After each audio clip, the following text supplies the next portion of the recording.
Hello students, आज का topic है कंटिन्यूअस चार्ज डिस्ट्रीब्यूशन।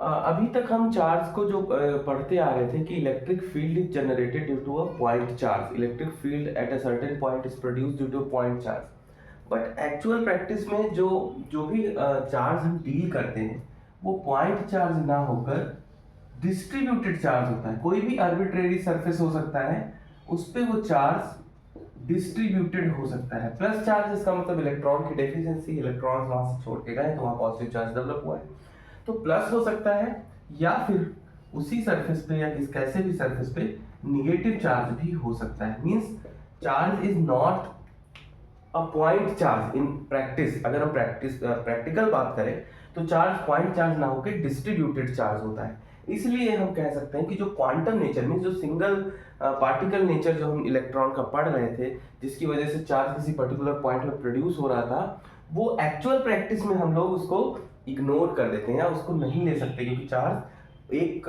इलेक्ट्रॉन के चार्ज से ज्यादा होता है। तो इसलिए हम एज्यूम कर लेते हैं कि जो भी किसी ऑब्जेक्ट पे चार्ज है वो यूनिफॉर्मली डिस्ट्रीब्यूटेड है।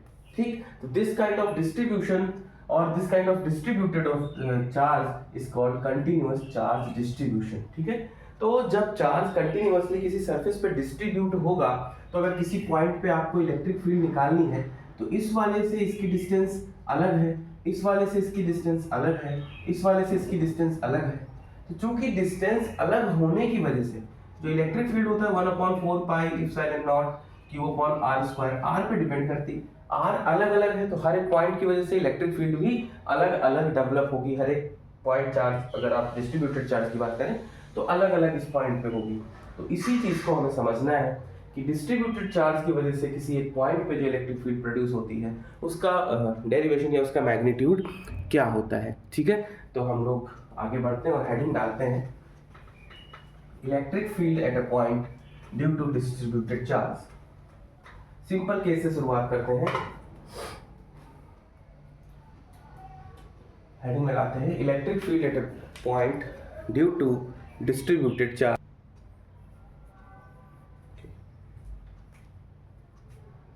तो हेडिंग है electric field due to charge distribution. Electric field due to charge distribution. देखिए, इसको स्टार्ट करने से पहले, इस टॉपिक को स्टार्ट करने से पहले, अगर हम चार्ज पर यूनिट लेंथ निकालते हैं, डेफिनेशन है सिंपल, इसको याद रखेंगे कि अगर हम चार्ज पर यूनिट लेंथ निकालते हैं तो उसको लीनियर डेंसिटी बोलते हैं। अगर हम charge per unit surface area निकालते हैं तो उसको सरफेस डेंसिटी बोलते हैं। और अगर हम चार्ज को पर यूनिट वॉल्यूम निकालते हैं तो उसको वॉल्यूम चार्ज डेंसिटी बोलते हैं। ठीक है, तो ये हम यहाँ पे यूज भी करेंगे, इसलिए मैंने बताया। एक हमने रॉड ले ली जिसपे हमने एज्यूम किया कि कुछ चार्ज डिस्ट्रीब्यूटेड है। ठीक, इस रॉड की लेंथ मान लो L, और यहां से कोई पॉइंट P जो कि मान लो यहां से A डिस्टेंस पे। ठीक है, इस पॉइंट P पे इस डिस्ट्रीब्यूटेड चार्ज की वजह से हमें निकालनी है इलेक्ट्रिक फील्ड। तो सबसे पहले हम क्या करेंगे, अगर हम देखें तो इस पॉइंट की डिस्टेंस यहां से अलग है और इस पॉइंट की डिस्टेंस यहाँ से अलग है, तो जो भी इलेक्ट्रिक फील्ड इन पॉइंट्स की वजह से डेवलप होगी अलग अलग होगी, उन सबका सम कर दें तो total electric field at point P निकल आएगी। तो सबसे पहले हम क्या करें कि एक छोटा एलिमेंटल चार्ज मान लेते हैं। हमने इतना बड़ा बनाया, इतना बड़ा नहीं है, इन प्रैक्टिस में बहुत छोटा है। इस पे जो चार्ज है, मान लो इस पूरे पे अगर जो चार्ज डिस्ट्रीब्यूटेड वो Q है, तो इस पे बहुत छोटा चार्ज dQ है। इसकी मान लो जो थिकनेस है वो बहुत स्मॉल dx है। ये इस P पॉइंट से x डिस्टेंस पे है, ये इस P पॉइंट से x डिस्टेंस पे है। ओके, ये इस P पॉइंट से x डिस्टेंस पे है। तो देखिए, तो अगर हम इस एलिमेंटल चार्ज या इस पॉइंट चार्ज, क्योंकि बहुत छोटा है, तो आप यहाँ पे लिख भी सकते हो as dx is very small, as dx is very small, so dq will behave like a point charge। dq किस तरीके से बिहेव करेगा, पॉइंट चार्ज की तरीके से। इसलिए electric field at point P due to dq, electric field at point P due to dq क्या होगी हमें पता है, छोट स्मॉल इलेक्ट्रिक फील्ड डेवलप होगी यहाँ पे, इसकी वजह से पॉजिटिव है तो इस तरफ मान लो वो फील्ड DE है, तो DE की वैल्यू होती है 1/4 पाई साइन नॉट, या k लिख लो, मान लो 1/4 पाई साइन नॉट एक कांस्टेंट k है, और चार्ज कितना है dq, q है ये, और यहां से यहां तक की डिस्टेंस कितनी है x, तो x स्क्वायर ये हो गया, ठीक है। अब अगर हम देखें लीनियर चार्ज डेंसिटी, लेंथ के अराउंड देख रहे हैं इसलिए लेंथ पे चार्ज जब डिस्ट्रीब्यूट होता है तो लीनियर चार्ज डेंसिटी निकालते हैं। तो लीनियर चार्ज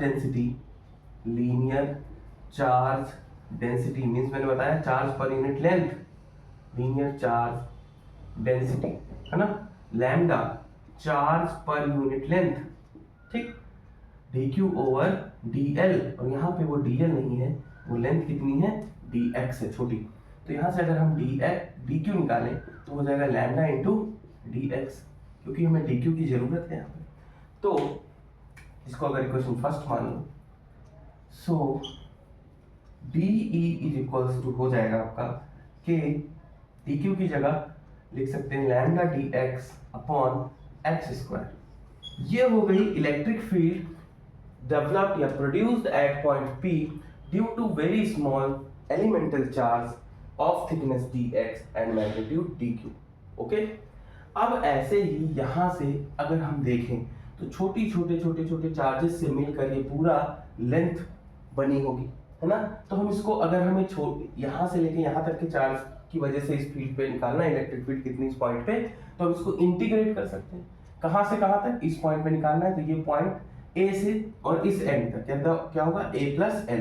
तो अगर हमें टोटल इलेक्ट्रिक फील्ड निकालनी हो, इसको रब कर देते हैं, नोट कर लिया होगा आप लोगों ने, अगर हमें टोटल इलेक्ट्रिक फील्ड निकालनी हो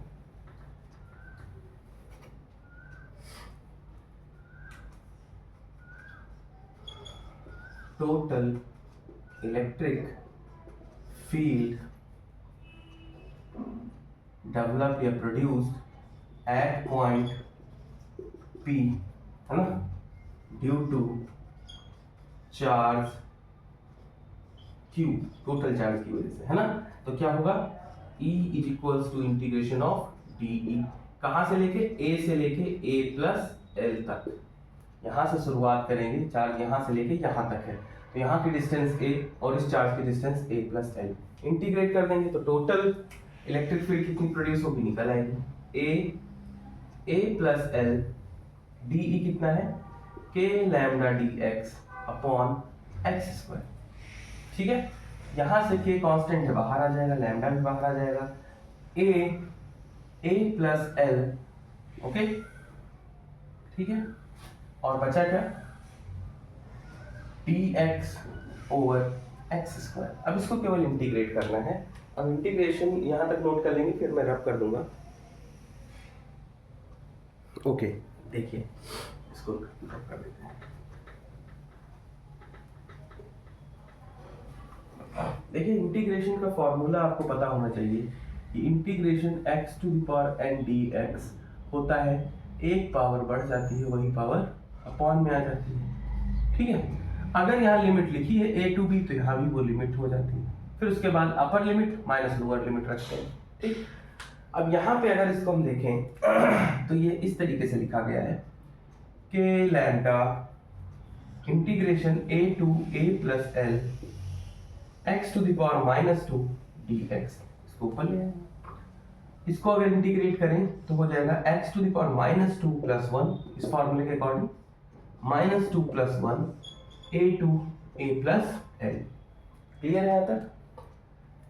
आगे इसको देखें तो k lambda x to the power minus 1 upon minus 1 a plus l, okay, ये माइनस 1 बाहर आ जाएगा, तो minus k lambda 1 upon x a plus l, x to the power minus 1 को हम 1 अपॉन x लिख सकते हैं, ठीक है, नोट कर लेंगे यहाँ तक, आगे बढ़ते हैं।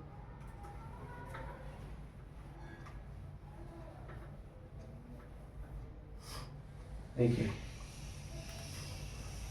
तो total electric field at point P, जिसको हम कैलकुलेट कर रहे हैं, minus k lambda upper limit 1 upon a plus L minus lower limit 1 upon a. Means जो वेरिएबल है x उसकी जगह अपर लिमिट रख देंगे, माइनस जो वेरिएबल है उसकी जगह लोअर लिमिट रख देंगे। इसका चाहे तो आप एलसीएम ले लें या फिर यही आंसर लिखें, minus k lambda a minus L upon a plus L. Okay, big bracket, ठीक है। यहां से ए और ए कैंसिल हो गया, इस माइनस को अंदर भेज दें तो k lambda L upon a plus L. Electric field at point P due to distributed charge over the rod या over the length can be given as k lambda L upon a bracket में a plus L. यहाँ पे जो भी parameters दिए गए होंगे उनकी वैल्यू पुट कर सकते हैं, या फिर कोई भी चार्ज दिया गया है तो इस तरीके से उसको हम कैलकुलेट कर सकते हैं अगर न्यूमेरिकल है। और या फिर अगर ऐसा पूछा जाए what is the charge produced at a point P due to distributed charge over a length L, तो आप इस तरीके से उसको कैलकुलेट कर सकते हैं। ओके, ठीक है, ठीक है, इसको रब करते हैं।